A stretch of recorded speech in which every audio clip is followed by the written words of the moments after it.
buenas tardes tengan cada uno de ustedes que nos hacen el favor de vernos y acompañarnos desde sus hogares el día de hoy. Esperando podamos tenerlos cerca de nosotros dentro de poco tiempo, ya que nada puede compararse al placer de estar juntos y poder convivir, aunque sea con las medidas de sana distancia. Reciban como siempre un saludo de parte del Centro Cultural Nuevas Generaciones. El día de hoy veremos una reflexión que de alguna manera es continuación de otras que hemos estado viendo en sesiones anteriores y continuaremos viendo un poco más de la vida de Elías y del rey David, al cual hemos estudiado en semanas previas. Nuestra reflexión de hoy se denomina Tiempos de Elías. De este tema hay muchísimo que hablar, muchísimo, cosas muy interesantes, pero hoy nos iremos de una manera sencilla a qué significa cuando hablamos de tiempos de Elías, cómo era el tiempo de Elías, a qué se refiere uno cuando dice esta frase de tiempos de Elías. Como hemos visto anteriormente, Elías es uno de los grandes hombres de fe de la Biblia, uno de los profetas más poderosos de los que la Biblia nos habla.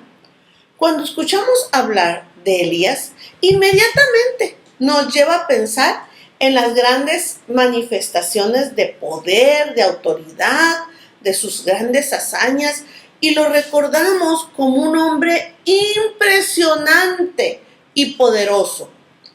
Algunas personas lo han llamado el profeta de fuego. Yo creo que aquello de que fue levantado, ¿verdad?, en el fuego, en un carro de fuego. Sin embargo, cuando hablamos de Elías, poco nos detenemos a pensar que la presencia de un hombre como Elías en su tiempo se debió a las necesidades de su época. Normalmente, cuando hablamos de Elías, pensamos en su personalidad, en el personaje, pero pocas veces nos ponemos a reflexionar que su aparición se debió a las grandes necesidades que tenían precisamente en la época en la que él apareció. ¿Por qué apareció Elías y su ministerio profético? ¿A qué se debió? ¿Cuál fue la razón para que él apareciera?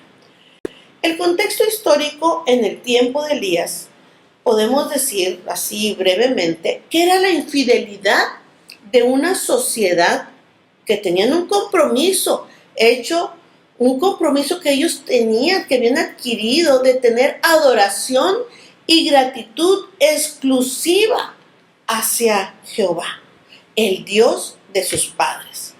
Ellos, esta generación nueva, querían cambiar este acuerdo al que sus antepasados se habían comprometido. Elías aparece justo en el momento en el que el pueblo de Dios se había apartado de su Creador, en un tiempo en el que el pueblo de Dios divagaba entre su mente y su corazón entre adorar y ser fiel en su devoción y compromiso a Jehová de los ejércitos o a Baal, un dios falso al que ellos estaban pues también adorando e intentando seguir, o con el cual podemos decir, con el cual estaban siendo infieles a Dios porque rompían aquel compromiso y aquel acuerdo de sus padres.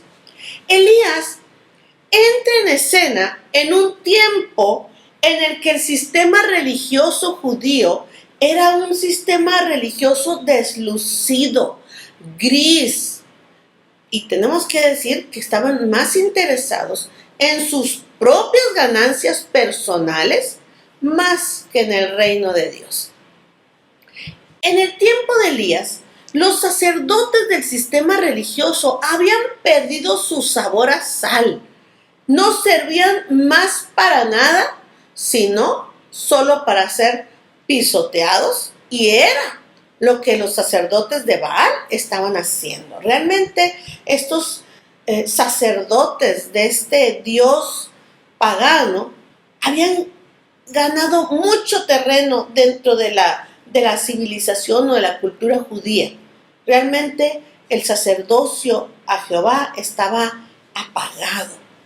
Entonces, Elías surge en este contexto para recordarles a ellos el acuerdo generacional, el pacto hecho con sus antepasados, con Abraham, con Isaac y con Jacob y toda su descendencia. Y recordarles las cláusulas del trato y sobre todo para demostrarles por qué Dios, su Dios, el Dios de sus padres, sí era un Dios verdadero, real, que responde, que actúa en los momentos de necesidad cuando uno clama a Él. Y no solo apareció para recordarles a ellos este pacto generacional, sino para decirles que Dios podía darles a ellos también la oportunidad de retomar su compromiso de fidelidad con Dios, para que ellos retomaran el compromiso de fidelidad como el compromiso que sus padres tenían con Dios. Así que Dios tiene que usar a un hombre llamado Elías para hacer volver el corazón de su pueblo a Él. Vamos a leer esta parte en 1 Reyes 18, del versículo 36 al 39. ¿Cómo lo resume el evento en el que, magnífico o grandioso, ¿verdad?, delante de los ojos de los judíos, de los israelitas, en el cual Elías hace este acto, ¿verdad?, de invocar a Dios y ellos vuelven su corazón a Dios. Vamos a leerlo. Cuando llegó la hora de ofrecer el holocausto, se acercó el profeta Elías y dijo: Jehová, Dios de Abraham, de Isaac y de Israel, sea hoy manifiesto que tú eres Dios en Israel y que yo soy tu siervo y que por mandato tuyo he hecho todas estas cosas. Respóndeme, Jehová, respóndeme, para que conozca este pueblo que tú, oh Jehová, eres el Dios y que tú vuelves a ti el corazón de ellos. Entonces cayó fuego de Jehová y consumió el holocausto, la leña, las piedras y el polvo, y aún lamió el agua que estaba en la zanja. Y viéndolo, todo el pueblo se postraron y dijeron: Jehová es el Dios, Jehová es Dios. Ustedes conocen toda la historia, solamente estoy leyendo una poca porción de la escritura donde lo describe, pero esta es la verdad central que tenemos que ver en los tiempos, cuando hablamos de los tiempos de Elías. ¿Cuál es la verdad central cuando hablamos de tiempos de Elías? Dios mostrando su poder a través de un hombre de fe para avergonzar a los falsos dioses y mostrar su brazo poderoso a fin de rescatar lo que es rescatable de una sociedad, porque debemos de admitirlo. No todos, ante un acto poderoso de Dios, ante una manifestación como tal, vuelven su corazón a Dios, ¿verdad? Se rescata lo rescatable de una sociedad. Podemos decir entonces que le llamamos tiempos de Elías a un tiempo en el que Dios necesita de la manifestación de un siervo o siervos con este carácter y esta misión aquí en la tierra. A eso le llamamos tiempos de Elías. Elías fue un hombre que llamó al pueblo al arrepentimiento de su conducta infiel, desobligada, sin compromiso, falsos en su religiosidad y con intereses económicos, personales y pudiéramos decir que hasta inmorales, que estaban por encima de los intereses espirituales que se esperaba de un pueblo que buscaba a Dios, que se esperaba de ellos. Ahora, esta es la primera vez cuando Elías apareció y cuando él manifestó este propósito de Dios, ¿verdad?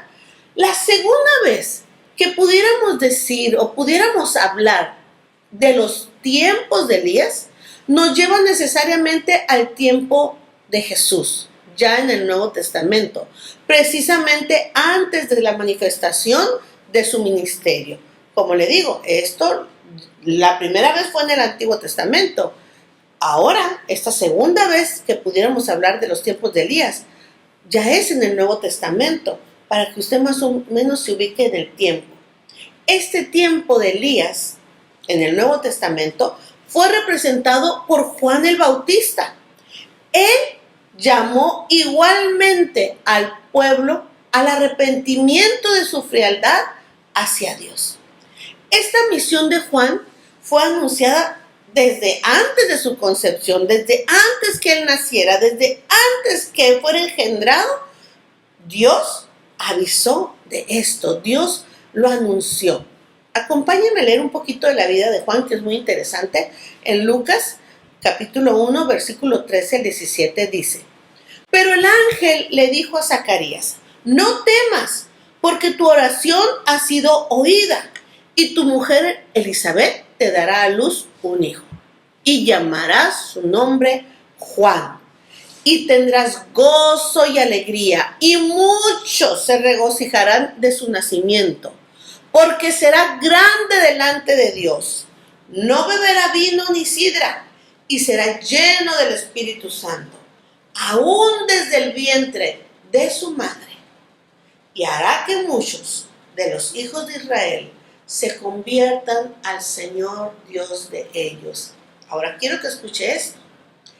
E irá delante de él con el espíritu y el poder de Elías, para hacer volver el corazón de los padres a los hijos y de los rebeldes a la prudencia de los justos, para preparar al Señor un pueblo bien dispuesto.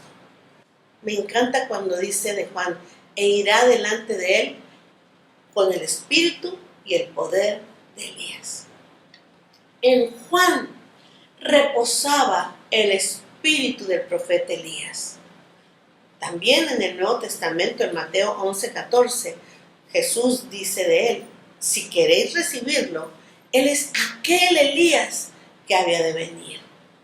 Y también podemos verlo, también dicho por Jesús, en Mateo 17, el versículo 10 al 13, dice: entonces sus discípulos le preguntaban diciendo: ¿por qué pues dicen los escribas que es necesario que Elías venga primero?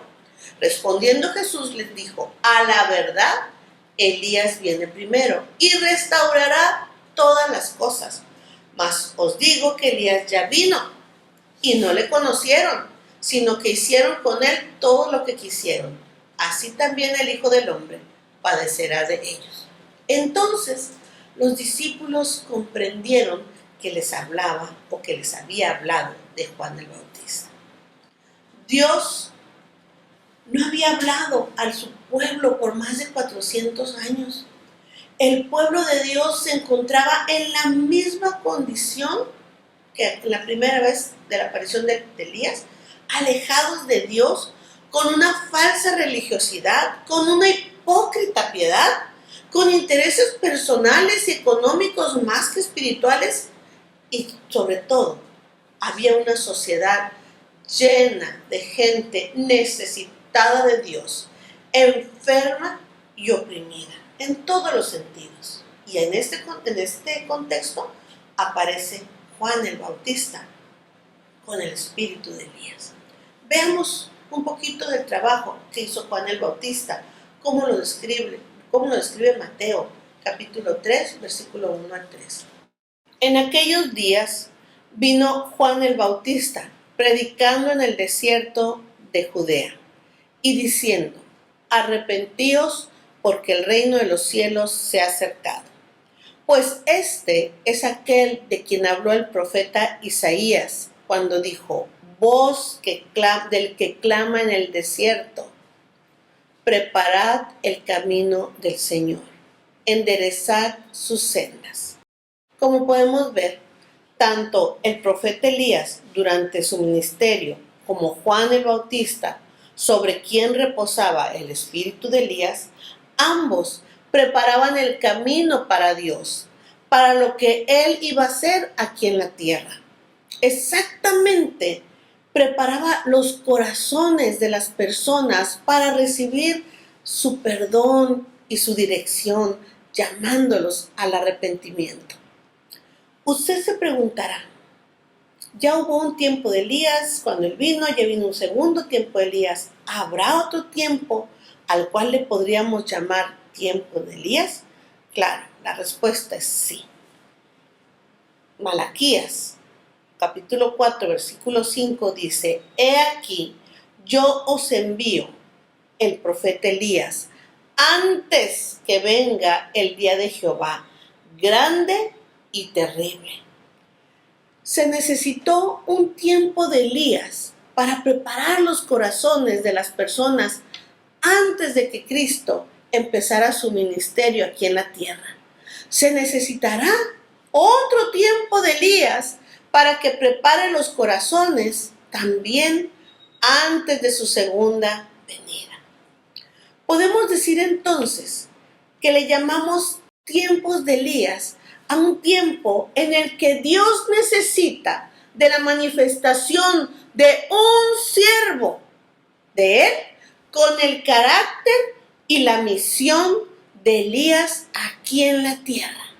Un hombre que llame al pueblo al arrepentimiento de su conducta infiel, desobligada. Un hombre que llame a las personas al arrepentimiento de su conducta sin compromiso, que son falsos en su religiosidad y que tengan intereses económicos e inmorales por encima de los intereses espirituales que se espera de una persona que sirve a Dios.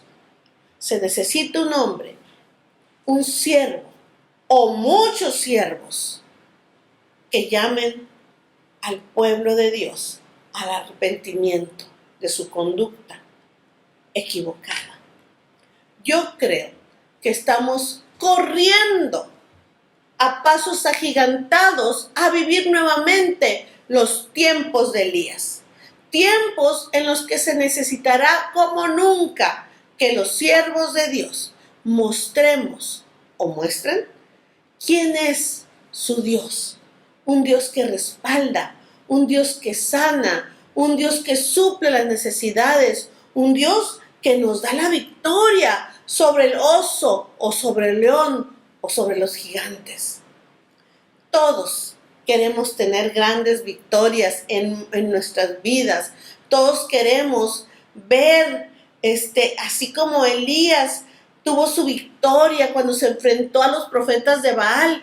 Todos queremos tener el respaldo de Dios sobre nosotros como lo tuvo Elías. La maestra Lupita, o yo así la conozco, Lupita Sosa, en su reflexión pasada, decía o hablaba sobre la valentía que el rey David había tenido cuando él se entrenó en pequeñas victorias frente al oso, frente al león.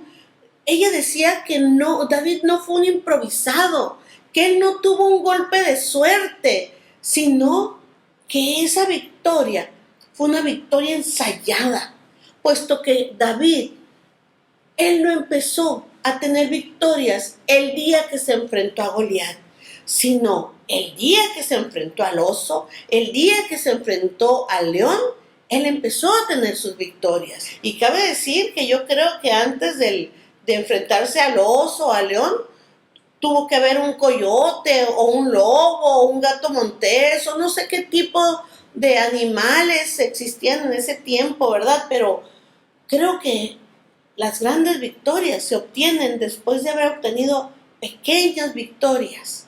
El punto es que en nuestro día a día es donde tenemos que obtener pequeñas victorias que Dios nos da, que nos llevarán estas pequeñas victorias diarias a tener victorias sobre el gigante.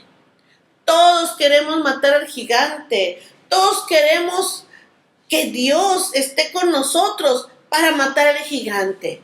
Pues entonces empecemos en lo diario, en lo cotidiano. Mostremos la unción de Dios que está sobre nosotros en nuestro diario caminar.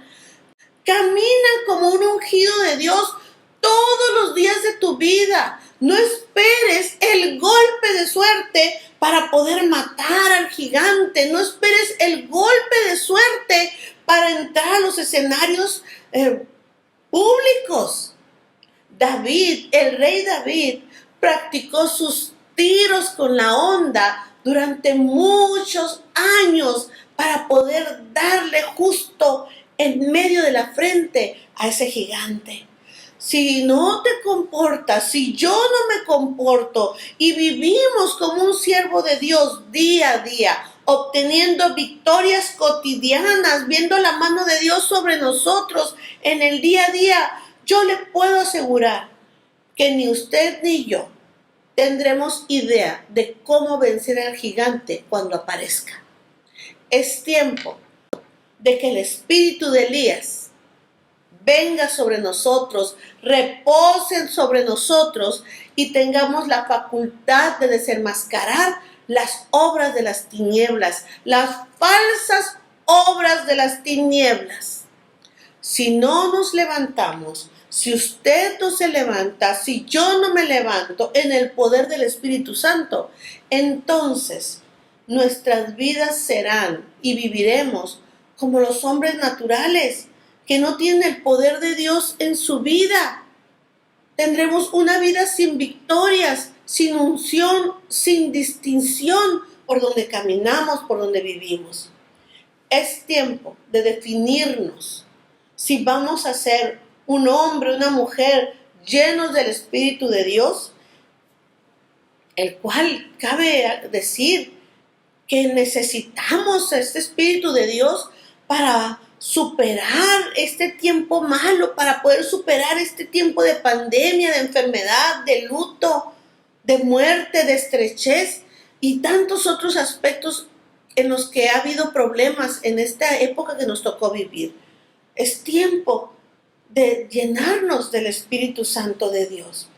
Si no se decide usted, si yo no me decido a ser un hombre espiritual, créame que vamos a sufrir estragos, muchos estragos, porque en el tiempo de Elías, todo el pueblo infiel sufrió la sequía y sus consecuencias. Es tiempo de empezar a tener milagros en nuestra vida diaria. Es tiempo de clamar a Dios por la manifestación de Dios en cada cosa que sucede en nuestra vida diaria, en estas cosas diarias y cotidianas, para usted, para mí, para nuestros hijos, para los que nos rodean.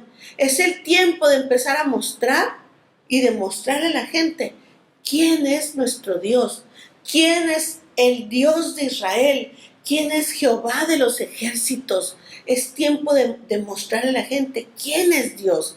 Si Dios, si Jehová de los ejércitos, o los Baales, o esos falsos dioses que andan en nuestro tiempo. Las personas se desvían tras los falsos dioses, tras los falsos Baales.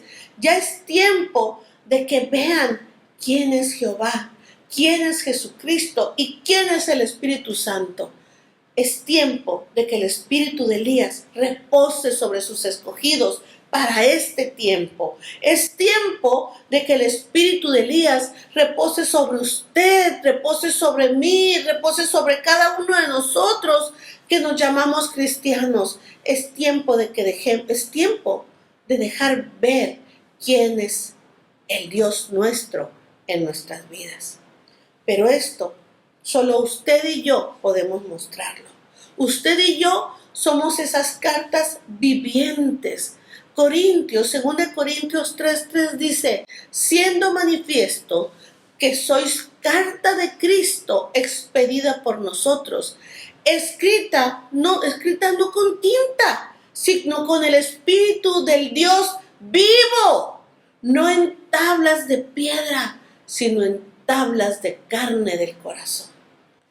Dios está contigo, Dios está con usted. No tema. Recuerde cuando Dios le dice, no temas porque yo estoy contigo. No desmayes porque yo soy tu Dios, que te esfuerzo, siempre te ayudaré, siempre te sustentaré con la diestra de mi justicia. También en Jeremías 1:8 dice, no temas delante de ellos, porque contigo estoy para librarte, dice Jehová.